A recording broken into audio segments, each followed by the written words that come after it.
I got closer with my faith.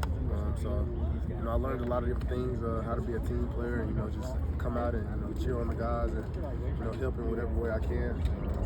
I think it just helped me build my character a little bit more. How long was it before you were full strength, ready to go, completely recovered from the injury? I want to say it was from the time being, it was a couple months. Like I want to say when I was full, able to go again about four or so months. When I started back running, then trying to do some change of direction things. So it was a rocky process. So I'm glad to be healthy again and ready to get going. So when was that, like December or January when you were kind of full go again? Yeah, full go. Yeah, it was around like the end of December, somewhere around there. January, just giving myself time to fully heal and just trusting the process. Was it harder emotionally or physically?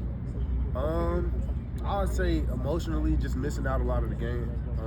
As you know, I love football. This is what I do for a living. Like I put my all into it. I work hard every day. So just not being able to really, see those rewards or reap those benefits, kind of hurts a little bit. So I think my support system is great. My family, my friends, they always was in my corner, keeping me uplifted. So I'm really grateful for those people in my life.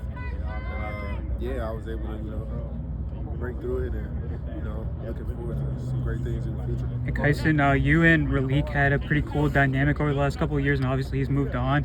Have you guys stayed in contact, and have you guys kind of traded giving advice to one another in your new spots? Yeah, that's a brother for life.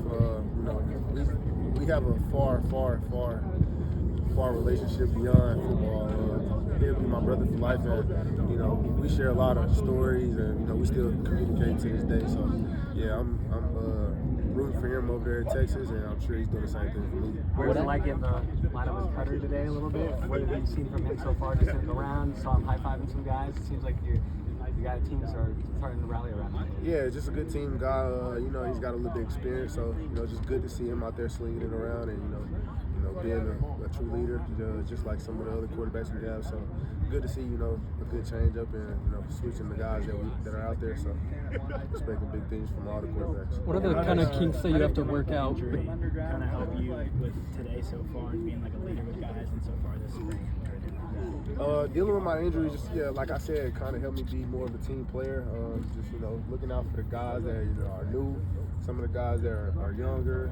So just uplifting a lot of guys and pushing through practice. A lot of people came out here in this heat, kind of surprised them a little bit more than what a lot of people expected. So yeah, just helping them get through the day and just uplifting them and trying to be vocal, communicate on my end. So just trying to help those guys. You talked about having a larger leadership role last year when you got in after Stat left and everything. From last year to now, what do you feel like you learned about yourself as a leader, and how do you think you want to continue growing that way? I say last year from then to now, kind of more vocal. I've always been a lead by example type of guy, not more of a rah-rah type of guy. But I think just the whole process allowed me to be more vocal and just express the things I've been through and the experiences I have, and just kind of share that with some of the people around. I always said he could play offense, but how weird is it to see Clayton over playing offense? It's very weird to see him because him being on defense, we kind of go at it a lot. Him trying to tackle me and me trying to get away from him. So yeah, it's kind of taking some used to seeing him some of the unit meetings and seeing him on our sideline in that blue jersey. So yeah, it's gonna get getting used to. But he's also been helpful, just helping me understand some of the D-line tactics, what they are taught. So it's been good. And he was talking about how this team is like the biggest size-wise team he's had here at ASU. You noticed that looking around? You're like, Yeah, I actually noticed that in the weight room, lifting and just seeing a lot of the guys being able to lift some heavy weights. So just seeing a lot of guys' bodies transform also. So yeah, we do got some size this year. From your running back perspective, what sort of kinks do you have to work out with Cutter just to get on the same page? Just the norm, meshes, timing on routes, and that's up to us to kind of adjust to him. And we got a lot of different quarterbacks, so a lot of different guys do a lot of different things, and they have a little bit different adjustments we have to make. So just getting pace on with everybody and understanding what they